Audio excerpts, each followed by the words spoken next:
All right, here we are. We're at US19. We're at the topic that you guys know the most about. It's going to be World War II. I know you're excited about it. That's going to be a little bit different spin than what you're typically used to, but you'll see a lot of things you're familiar with.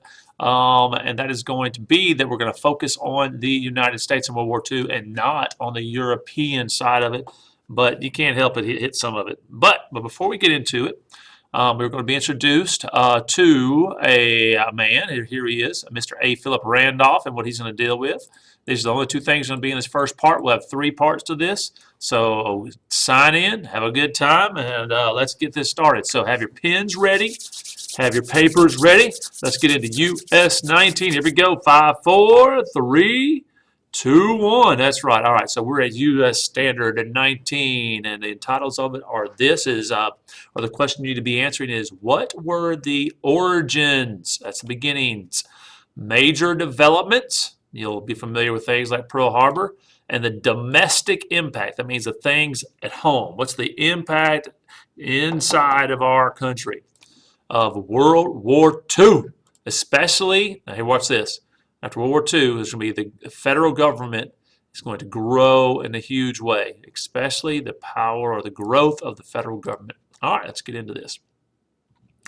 This standard measures your knowledge of, all right, that's the C word for origins. The causes, let me capitalize this bad boy, put it on a little bit of bold here.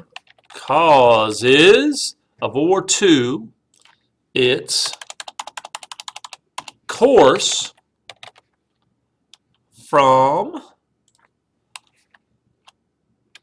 start to, and this is easy, from start to finish. All right, and it's, after you have what is going to be the end of it all, it's going to be the consequences.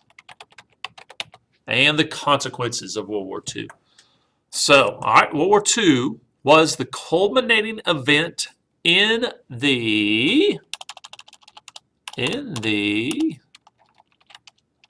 U.S. rise to the, can you guess it, to the level of a superpower. That's right. All right. Though initially, we didn't want to get into it initially, just like World War I, we were reluctant to become involved in the fighting. Once attacked, the United States responded with military and economic contributions that led to an, what side are we on? To an Allied victory. Responding to its need to fight the war, the federal government grew. The federal government grew larger. All right, there's our introduction. And let's now get into our first topic. Let me leave it here for just a few seconds. I'll read it all real quick because I know some of y'all are still writing. This standard will measure your knowledge of the causes of World War II, its course from start to finish, and its consequences. World War II was the culminating event in the U.S. rise to the level of a superpower. Though initially reluctant to become involved in the fighting, once attacked, the United States responded with military and economic contributions that led to an Allied victory. Responding to its need to fight the war, the federal government grew larger. All right. Let's first get into this. All right, the title of this is Protesting Discrimination. That word's important in this. Protesting discrimination. All right, the year now is the year that Pearl Harbor will happen. The year is, no, you're not going anywhere. It's just a little bell ding-a-ling-ing. You got to stick here for a little longer. All right, protesting discrimination. The year is 1940, 40, 40, 40, 41. That's right, 1941. All right, and the person we're going to be looking at, he is Mr. A. Philip Randolph. A. Philip Randolph. I'll show you his picture here in a second. All right. He is the founder of the Brother of Sleeping car porters. He will actually be the person that will start the first African American Union. All right, he proposed this is what he wants to do because he doesn't like what's going on. He proposed a march on Washington, D.C. in 1941. We're about thinking about getting into the war. Proposed a march on Washington, D.C. to, why do you march? He's going to do, you can guess it, he's going to protest. What's he protesting? Well, look at the title, protesting, look at our title. That's right, that word right there. Discrimination in the, what do you think he's going to protest? In the military and in business.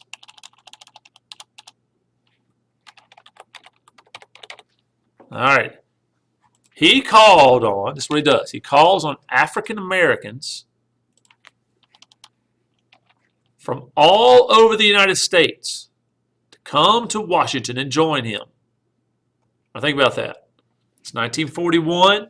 All these men are going to show up in Washington, D.C. and start protesting the military in 1941. We're about to go into the biggest war there ever was.